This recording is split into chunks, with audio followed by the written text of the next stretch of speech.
struggling with their attacks is that they now get to start in defense. That's true. That is very true. We see Acend here about to start on defense. We're about to see the first operator being banned over here. Acend says, you know what, Thatcher, we still don't like you. I could have expected that one with my eyes closed, sorry. All right, all right. Of course. Tell me, what are we about to... What's going to happen? Again. It could be Twitch again. It could or it will?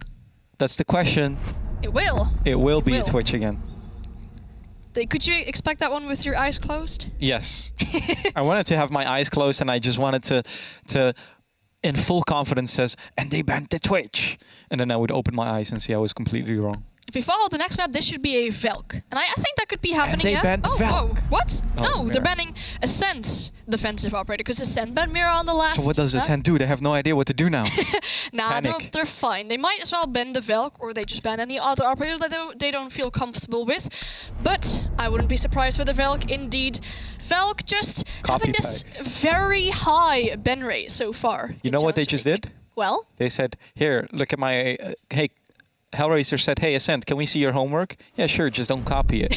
Change it a little bit. And they did copy it. Unfortunate. It is HellRaisers that gets to start an attack, and they're bringing a Maverick and a Thermite. And with that, you can expect that if Acend was actually on the top floor, that they would try and get attic control. Monty also being brought out, and that's an interesting pick that gets 6 picked. It's the caster's curse, is what we call it. It's interesting because we saw Rush not having the most solid attacks or rounds to start off with. We saw him play the Heartbreacher time and time again, that Hibana, but he just couldn't really seem to get his ground on the map. Would it be kills? Would it be any kind of map control? So now to put him on the... Yeah, no, that's a very interesting choice. I mean, he needs to step up and also do a lot of damage probably with those grenades and everything that he's going to bring out. A lot of grenades coming out. If you look at the fact that Emission's bringing a set of nades, Smash is bringing a set of nades, and Rush, that's going to be Nade City against no ADSs, no one magnets coming out on the side of Acend. I don't think, let's say I hope, they won't do an elbow hold, because if that smoke's going to be sitting there, he's going to die to a nade. It sounded like a new rap hit, Nade City. Nade City, yeah. Could be. It is, however, Acend going for a very offside hold, and if that gets read here by HellRaisers, they potentially could go for a rush here. Are they actually stacking up for the rush? And that's the question. Come on, guys, change your mind, please go for... Okay, they're not going for a rush. No, they have Rush, but they won't rush just yet. Cheeky, cheeky. It is, however, Acend that is holding the meeting over here. You see that rotate going into the kitchen as well. That hatch has been opened, and hatch that usually is reinforced off. They've decided to open it, which is logical because they're in meeting themselves, so that gives them an opportunity to rotate back to site. I think we've seen that before. I think we've seen it before that one player just walked onto site. I can't remember to save my life which match it was, but in Challenger League we saw it before. A player just walked onto site, got 2 kills, and then... Akwi. It was Makers. I think it was Akwi. You have great memory, and no. You probably did well on tests in school, didn't you? No. Unfortunate peanut butter. It is Mellow that feels the pressure, feels the heat, but he says, you know what, I can waste a little bit more time. Let me just not rotate back to site just yet. Does have to watch out because that Iana is slowly walking into green. Oh no, enemy was on his cam and now he gets one-tapped. Mellow with a return frag. That means that enemy was droned out there. And he was on his cam for a very long time. Exodus with the kill on Ice as well. And it's going from bad to worse here for Acend. It is now Shade, Ravon, and Mellow that have to take care of this attack because HellRaisers is in full attack mode right now. Yeah, Rush dying with potentially still 2 nades in his pocket. Very unfortunate. As now HellRaisers look to gain that control from upstairs. They have the control over meeting. However, there's no more presence of Acend offsite as all the players return back to the site. Ravon sitting with a shield on highway. Also has a castle barricade to protect himself from players pushing onto a pillar, and he has that single wall completely opened with a Syria gate. So that is a lot of lines of sight coming out for Acend, but still so many opportunities for HellRaisers to pick their side, what they want to push. Mission now at that blue bunker. Highway being smoked off as well, and Smash finds himself on the freezer hatch. Mello looking to go for a flank on the meeting hatch, but are there any players for Nobody's HellRaisers? there. Nobody's there watching the flank. There might be a flank drone somewhere for Rush to be watching, but it seems that like nobody's there to stop him. However, Exodus does get the kill on Ravon, so yeah, now both of your teammates on the side fall. Trigger discipline here, my friend. He doesn't have it and also misses his shot. So yeah, this was a wasted roam. That is very unfortunate. Now the nades coming out, you gave your position away. Smash holding that potential comeback from the Aruni. There was no real other way where he could come back from. Could go back from main stairs, for example, or down the big tower stairs, but there were so many players still for HellRaisers. A solid attack coming out from them, as there was a lot of pressure above, but they were able to deal with that quite efficiently. I don't know why that player in kitchen or dining was on their drone or on their cameras, because that was unfortunate. Rush picking up that opening kill there. A one tap, immediately getting traded out, but you've already gained a lot of information and a lot of control there. Then players of Acend falling, as there were only 3 of them on site. And then there's a lot of lines of sight, a lot of soft breach things open. That also leads for players of HellRaisers to take advantage of that. It is super unfortunate here for Acend. However, HellRaisers does get to did have a good attack there, and I think that rotate from Mello was just a bit too. I wouldn't say a bit too late because it was right on time, just a bit too slow. It was right on time. The rotate was right on time. It was just a little bit too slow. Mello. It is, however, Acend that now gets to defend the top floor.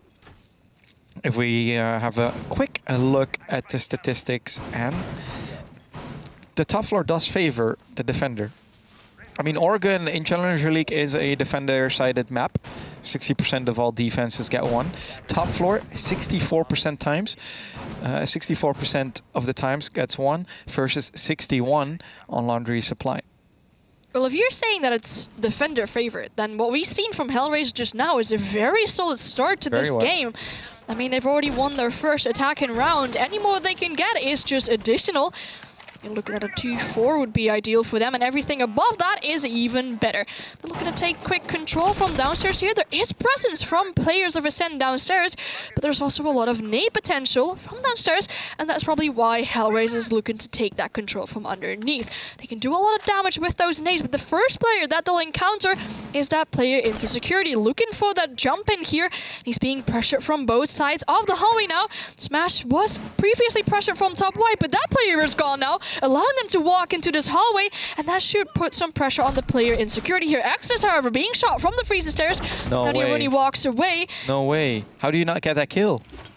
That's crazy. However, Exodus does get a little bit of HP after the Think Out boost. It is, however, the Rooney that is able to rotate away from those stairs alive. However, they know that on the side of HellRaisers. Do they also know that there's still an enemy hard left holding a tight angle? It is Smash that gets a little bit of damage, but Ravon also takes a lot of damage. And HellRaisers can keep taking damage because they have a Finca in play. Acend, however, doesn't get any HP after they take damage. This is a good angle here from Ravon. Enemy finally gets droned out, has that shotgun, and can do some serious damage with that. However, they're stalling. Acend is not really able to push up to site. They've opened the wall now with their Mira. With their Maverick. That same Maverick will fall now to the bullets of Ravon. However, Exodus with the refrag. Mello is then able to finally also refrag Exodus. It is a 3 versus 4 situation. We see that Smash is somewhere in the basement. Excuse me, was it Smash that's in the basement? He's not. He's trying to nade from underneath, doing a little bit of damage to Mello, but not enough to finish that off.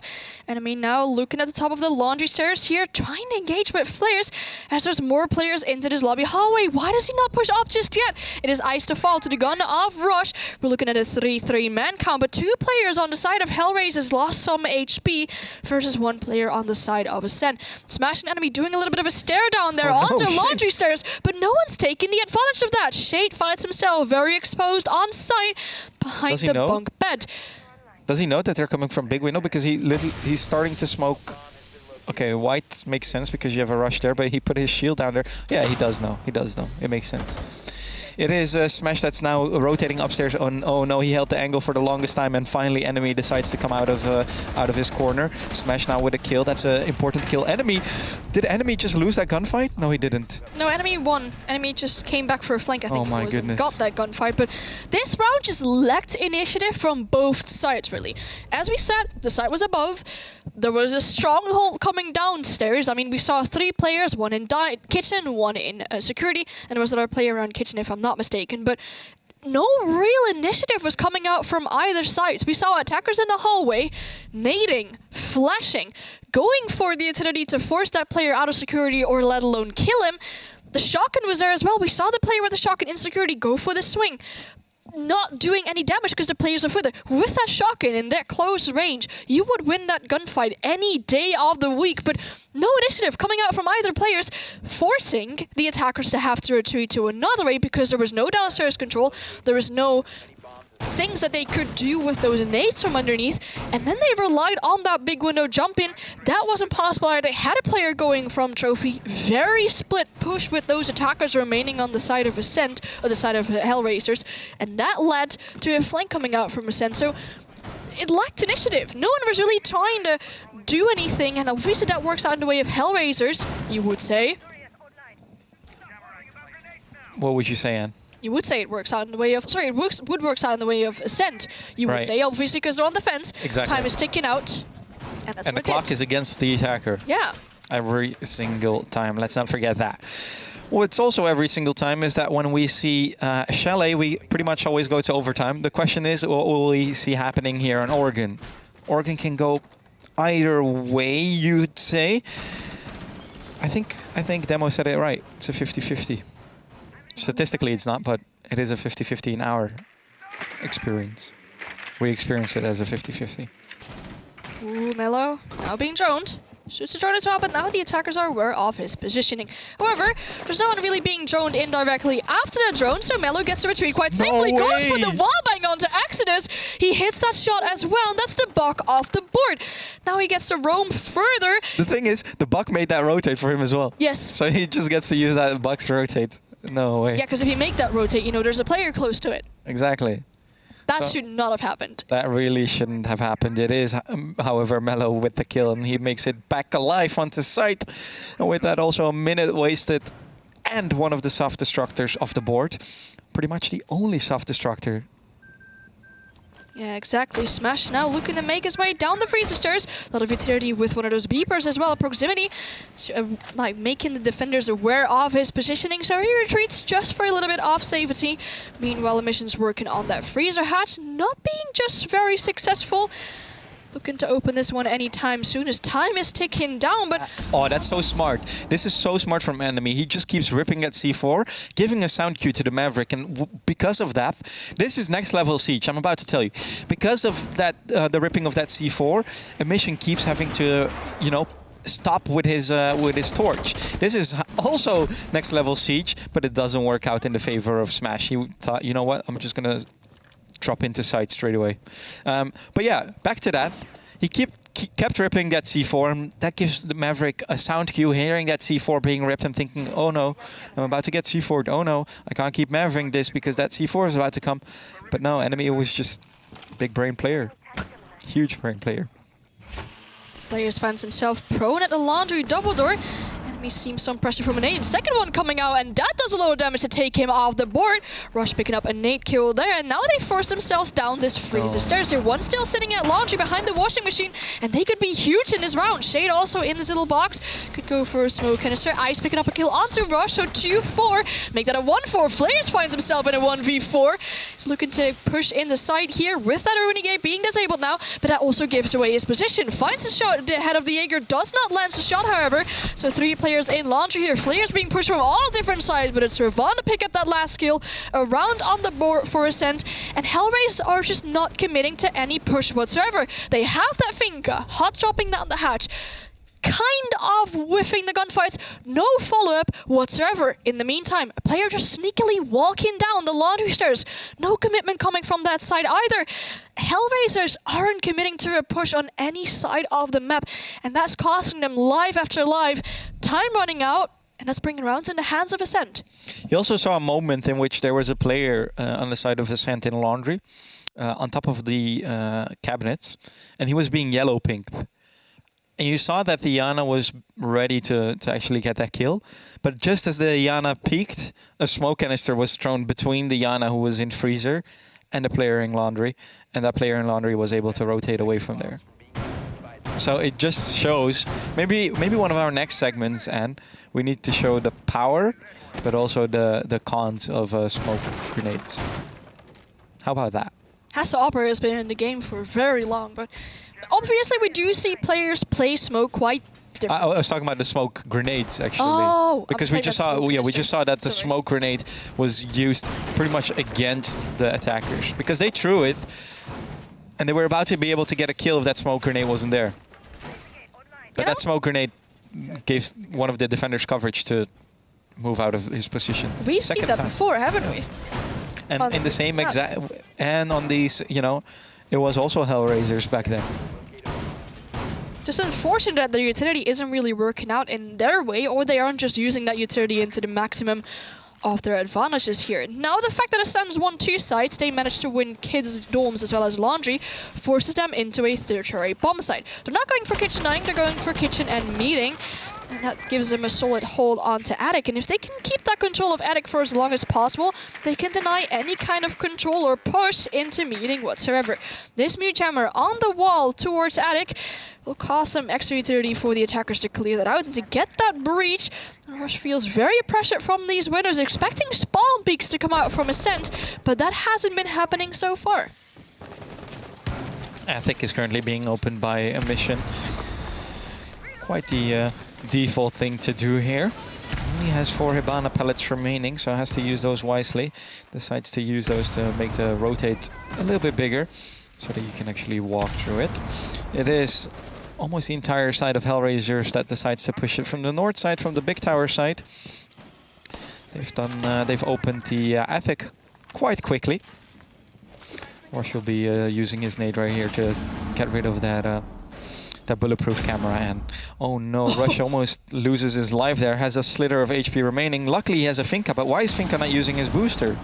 Why is he not dead? I mean, the fact that Rush has his control over the meeting door could allow him to throw a grenade in. Enemy now in a very difficult position, does not take any damage from that grenade whatsoever, so throwable's not really working that well. Yeah, the replicator being sent in to gain some information. They find the player right here behind that box, but the line of sight just isn't working out for Rush as enemies hiding behind the sandbags. Now has a beautiful shot onto Flares, eliminating that player with the diffuser as well, but the breach is already open, so it's not that detrimental. Oh, no timing. The timing, Iana kept looking through that drone hole, and now that same Iana does get killed. I don't know why the Finka never used her booster until now, because Iana had so little HP. It is now a 2 versus 5 situation. Such unfortunate timing there for Iana, and a beautiful swing here from Shade does get the kill. Mellow also gets the remaining kill. Flawless round here for Acend. And Shade stepping up massively in this round so far. They allowed the players of HellRaisers to gain that control over Attic and top floor, but that was the only step that they could take. I was wondering why there was no player around that meeting or the green hallway double door, because usually you'll see someone there sitting with that mute gem or with those ADSs just to play for their lives. If you end up getting naded, well, that's okay, but it takes some utility to force you out of there. I was wondering why there was no player of Ascend there, and that allowed HellRaisers to take that control. But from there, it kind of all started working against their ways, because that beautiful shot coming out from Flares, that was very unfortunate. Your diffuser is dropped on the other side of the breach. To regain that, you have to walk past the open breach, and there's a lot of lines of sight from the defenders coming out. That didn't work out in their way. We see the beautiful shot again from enemy. I thought it was Flares, but it was enemy. My bad. That was a really good shot, meaning that the diffuser was dropped on the other side of the open breach. Well, good luck trying to connect. You were right, though. It was Flares. Dying. What? Oh. beautiful shot onto Flares. If I would have put one word different, then exactly, yes. one word can change a lot. That's why my brain thought it was Flares. Now I know why. Exactly. You got a big brain, don't worry, Anne. It is a 5 versus 5 situation because we're still in the prep phase, of course. We see that Acend is drone hunting, especially eyes. He said, you know what, I saw your drone, let me get that. And with that, there's only 9 drones remaining. Oh, sees another drone. Make it 8. Ice is the drone hunter. And I know why. I mean, they have a mute, which is some kind of drone denial to begin with. But as we looking at how this round played out last time, all those players of HellRaisers were downstairs. Yep. They were looking to force those roamers out of those downstairs position to do as much damage as they could with all those nades. But it just wasn't working. No initiative coming out from their side, really. And now they're looking to take things differently. Clearing out small tower, making sure no one's there, so they can take control over small tower and kitchen side. But also one player around attic could go for a split kind of push. This time, no real presence around here just yet, but Smash looking to grenade into security. Enemy taking a lot of damage from that, but not enough to force him out of that position just yet. Don't die to that enemy. There is still a Ravon. I was going to say a Ravon, but it's a Wamai in play. So that Wamai might be able to throw a disc to help enemy stay alive over there. But then he needs to be quite close. He is close, so he could throw one of his discs. It is Rush on the Yana. In a very... that's a ballsy position to do that. Yes, because you have the replicator covering you, and you have the Wamai need to shoot out that replicator first before he gets to shoot you. But look at that, 5 throws remaining, and that was already when we only had 1 minute into this round. So now there's not a lot of information coming out on the side of HellRaisers, and they're looking to put pressure on the defenders here, but no real crossfires being established just yet. Flare is now going to open up that meeting hatch, or no, sorry, the attic wall, should allow them some kind of entry. But now enemy gets protected by these magnets, so he gets to stay in this position for longer. Again, it's HellRaisers trying to push him out of security, but being unsuccessful. Being unsuccessful indeed, and it's still Ravon holding a long angle. However, he has to watch out because Exodus is pretty much already on site. Will be using his shotgun over here. Makes sense. But now he will probably get refragged by enemy because enemy is still there. How do you... Why are you not looking there, Buck? What are you looking at? It's now a 3 versus 4 situation. Smash needs to do something back for his team. Otherwise, it will be another round for Acend. Yeah, Shay now looking at vertical holes, as we did see initially. Smash finding the vertical lines, but Shay winning out that gunfight here. A double kill for him so far, and 2 attackers left on the side of HellRaisers. Not a lot of drone information. Flare still has to, but Rush taking a lot of damage from a player that's trying to even get back to the side. Enemy is still downstairs in this hallway. Has a C4 and a shotgun to play around with, and Rush is looking to challenge onto that. Has those vertical lines aside that he needs to be worrying about as well. 15 seconds left on the clock. 1v4 position here for Rush. C4 coming out, but a Shane with the shotgun to get that last kill. Another round on the board for Acend. And again, HellRaisers trying to clear out downstairs, but it isn't working for them. Wow. Acend up 4-1, and let me just have a quick look. We saw a 4-2 lead. So if Acend loses this, I'm getting deja vu. Have you been in this place before? I've been in this place, I was going to say many times before, but I've been 3 times so far. You've been 4 times. I think we have a timeout.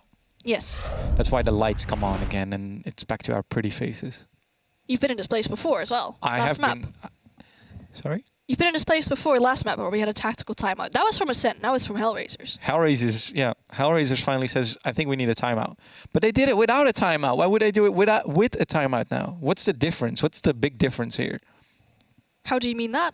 Like, what's the difference between them being down in the first map versus being down now? Like, do you think that their rounds are worse now than they were on the first map? Well, the thing that I'm seeing is a lack of initiative coming out from HellRaisers. They try and put pressure on a few different sides, but being unsuccessful in any of them, really. If they commit with all of them towards taking one side of the map, because if you try and take 3 different sides and it's not working, you end up with no map control whatsoever. If you commit with the entire team taking one part of the map and you get that map control, you have something to play off with. And now they don't have anything to play off with. I think it's a really good timing for them to call out that tactical timeout because they have 1 attacking round left. And that could be the difference between looking at a 1-5 round disadvantage or a 2-4 round disadvantage. And that could be huge. This also would be huge. That's committing, in my opinion. If you commit with that for fleshing out defenders, even if it isn't a rush, but just a clear take of one side of the map, that's commitment. That's what I want to see from HellRaisers. It is time for Ying, baby. Ying is being brought here by HellRaisers. We also see the Buck operator that we see more often being brought by HellRaisers. I surely hope for HellRaisers that they're not going to be playing against Viperio. It's Viperio, right? That keeps banning the Buck. Yeah. So I hope that HellRaisers is prepared for that, because HellRaisers keeps bringing this Buck. But before they have to play against Viperio, Viperio still has to win the second map that we're, the second match that we're going to see today. And HellRaisers has to win the second map if they want to proceed. It is, however, now Acend who are leading. And we're seeing a laundry hold. Yeah, it's the only side that they could go back to, really. I mean, looking at their defensive rotate so far. They now get to go back to laundry, and I want to see commitment, as I said, from HellRaisers. And now again, they're looking to clear out any roamers around the kitchen area. They find Eyes. Eyes now being pressured on the bottom of these freezer stairs, but the proximity alarm will allow him to get some information on where these attackers are. Enemy playing close, pulling out that shotgun, just baiting attackers to push him now that he's vulnerable with that C4 in hands, but it isn't happening yet. Smash on the top of those stairs has so much utility to force enemy out there, but he's just not doing it yet. I think he was waiting for either a drone or some refrag potential there, because now there are some players in play that could refrag him. This camera angle, I'm loving it. You can see the Mexican standoff that they're having right here. It is enemy, however, that wasted a lot of time and now says, you know what, I'm gonna keep my eggs in my basket and go back to site. I wonder why Rush is shooting open that window. Tier 3, 1.5 minute into the round. Again, not really any kind of commitment coming out. Yes, they're trying to take that freezer stairs, throwing a lot of utility in the freezer stairs, but enemy already gets a retreat before they get hold of him or that position. Now Smash is looking at the bottom of main stairs. The hatch is open and they're trying to join him in, but there's a mute jabber stopping them from gaining that information. Axis finds himself into attic with a beautiful line of sight onto the back tower stairs, but no real pressure coming out from HellRaisers. No kill whatsoever either, and we're only having 1 more minute into this round. They do see one of the shields that have to be cleared here, but Acend so far not really being too pressured just yet. It is HellRaisers losing a lot of valuable time here. Only 53 seconds remaining, and with that they need to start clearing the utility, because there is still a lot of utility that you need to clear. They finally cleared their Rooney gate that's on the laundry stairs. However, there's still smoke canisters in play. There's still a shield in play. There's still players in play. 5 of them, to be exact, on the side of Acend. And you know what?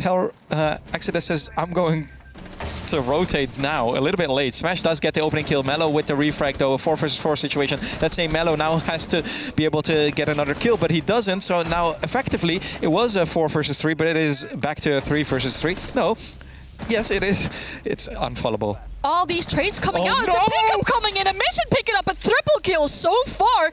2 players left on the side of HellRaisers. A mission on very low HP, but Shade with the shotgun could do a lot of damage up close. Finds one onto mission, gets a second one onto Flayers. Shade pulling off a massive clutch here, putting Acend up 5-1 in round on their defensive half. What was that, Anne? What was that round? What was that round? The refrag potential from both teams really being there, but no commitment coming out from HellRaisers. That pickup. Ying just standing in an open double door, allowing defenders to peek her. Not looking good for HellRaisers there. They get that really good push onto the player that's picking up. That should put you into the round advantage, but Shade going massive there with that shotgun. The clutch coming out from him, and now we find Acend looking solid onto HellRaisers map pick. That's crazy. That's crazy. Wow. 5-1 in the advantage for Acend right here. They, however, now have to start attacking. They bring out Flores, which they also brought on Chalet. This is definitely a good map to bring it on. I mean, Chalet was also good because you can clear a lot of utility, but I'm curious to see how they're going to use the Flores on this map. Specifically, if HellRaisers decide, or even gets to defending the bottom floor, because then you, of course, have that dreadful elbow, as we like to call it. Initially, or looking at it, this should have been a 2-4 round-wise. A mission not having the greatest game of it himself so far, but went massive in that last round, picking up the first 3 kills for him. And you think that that should be enough to win it out in that 2v1 clutching situation that you find there, but it wasn't enough for them. Rosh not having the greatest game either. Smash had a massive performance last map. And now it's not looking to be there either. It is Acend that gets the attack over here, and then we see a familiar setup being brought, right? We see the Iana, we see the Maverick, the Finka. I mean, we see the Thermite. We see the Flores that we've seen Acend bring earlier as well. Anything that you think they might have to change if we look at their attacks on Chalet? What were they missing? Were they, for example, missing a shield operator such as Amonti to get more map control? Or would you say they were missing a little bit more of aggression operators? No, it's not really in the operator part, I think. It's just in the fact that there was no real teamwork communication coming out. Oh, now Shade's looking to open as well. Mute Jammer kind of stopping him as well. But also these impacts indeed. Ice looking to nade him out, and this could be huge if you look at Acend so far. He's Goes safe. for the nade. That is the Mute Jammer, not rushed because he's on the table. But now he feels pressure from underneath, and that will allow for the wall to be open. However, the impact track coming out, one of the exothermic charges off the board, and now they need to put more utility into forcing that Wamai out of there. Has one more of these impacts. That could be potential if he goes to trick that second exothermic charge. Yeah, he's quite safe over here. You see that there's a nade about to be thrown by the Finka probably, but yeah, that nade will be eaten up by one of those magnets. There's actually 2 of them right there, so he's pretty safe out there. Question is, do they know that on the side of Acend? What they probably do know now is that they're wasting a lot of time here, and it is HellRaisers that successfully is able to keep this game wall closed. So they now have to think for a new plan on the side of Acend. And this is so unfortunate. I mean, the utility usage not being enough. Smash finds the opening kill onto Ravon. That's the Flores off the board. So much utility gone in the hands of Acend. No more breaching. I mean, they have enemy. Maverick's going to open up the wall there, but it's going to take a lot of time. And he's so vulnerable to this wall from any C4s, for example, coming out from flares. Nate now being tossed in, but that Wamai is still alive. Still so much opportunities for Wamai magnets, but enemy finding the kill onto Rush with the grenade. Emission falling as well now. Flares with the refrag onto Melu. We're in a 3-3 situation. No, the run out here from Exodus, and he does get the kill here on Ice. It's a 2 versus 2 situation all of a sudden because Shade was able to get the kill on Flares, and they know that one of the operators on the side of HellRaisers was in that small tower. Shade is here on site, now only has to hold off the white stairs because both players are off site here, and do they know that on the side of Acend? That's the question. Do they have the right flank drones? We see we see them all spectating. There's no flank drones then probably. Ice now finally going on the drone. Can Exodus get a kill here? He must, but he doesn't. It's enemy and Shade both with a kill, and that means this round goes to Acend. They're 1 round away from taking the map of HellRaisers. The very first round was a strong performance coming out from HellRaisers. After that, it's safe to say they have been lacking a little bit. Initiative is the main word that they've been lacking in their attacking rounds. And now it just didn't come down to a good closing of the round. The starting of the round was great for them. They had the opening pick with Smash picking it up. They had the impact tricks coming out on the exothermic charges. But then it all just started to go downhill for them. The fact that they kept that wall closed was enough for me to think that this round was going to go in the way of HellRaisers, but it didn't. Nate's coming out. Great fragging power coming out from Acend, and they were still able to pick up this round. A very important round if you look at that, because if they win this map, we go to our 3rd map, which will be Clubhouse, and Acend is still very much into the running. They looked as if their attacks weren't solid or good at all in the previous map. But this was a good attack from coming out, and now they have the advantage. This was a great attack here from Acend. It is. However, HellRaisers, that's kind of...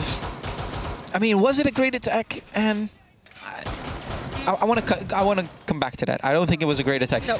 Because they weren't able to open the games room. They had a Maverick that they could have used way earlier. Because if you use that Maverick way earlier, it's way easier to clear that Wamai there, right? Yeah, one thing that really worked in the way of HellRaisers was that Wamai, with all those magnets, keeping Rush alive for so long on that table in games. He was able to impact trick, he was able to stay safe from grenades. And now they're getting rid of the Wamai. I mean, yes, you have the kite to trick that wall. Another way in trying to get Shay to not be able to open up that wall successfully. Rush? This is a semi-rush here from Mello. They're still setting up on the side of HellRaisers. He gets one. Can he get a second? He's about to get a second, but surely he was unable to do it. And they do get the opening frag on a very important operator, and because that means no more. Well, still C4s in play, but one less. Yeah, very important to have that C4 off the board for Flares. And they could start looking to go towards as well. All the players have retreated outside of games as well, so no impact tricking or anyone to stop that wall that Shade is going to open up right now. That being successful, only a minute wasted so far, and they already have the wall open. A lot of better things coming out from Acend for this round, and this is looking really good for them. 45 seconds it took him and to get the opening frag and get the game's wall open. Huge play here from Acend. Really well played. It is, however, HellRaisers that's still in the running because, you know, if the clock hasn't stopped ticking yet, that means you're still playing, right? It is a 4 versus 5 situation. Acend able to adapt to kind of their mistakes earlier. The smash yet again for a run out, but Ice isn't. He's not a donkey. He doesn't hit the same rock twice in a row. I think that's a Dutch saying, but you know what? We'll just say it in English. It is Ice that is able to get the kill on Smash. Now a mission with the refrag and Ice, and yeah, maybe a little bit sloppy there from Ice, and all of a sudden it's a 1 versus 4. We're 1 kill away from closing this map. 1 kill away from the 1-7, and it is indeed the 1-7. Acend takes the map of HellRaisers, and we're going to the third map, the Decider. It's all very tense so far as we do indeed go to that final map. We need 3 rounds and 3 maps to determine who's going to take the victory here. And whereas we said that the first attack round from Acend wasn't really maybe due to their solid attack, but that second round definitely was. They send up Mello up the laundry stairs immediately.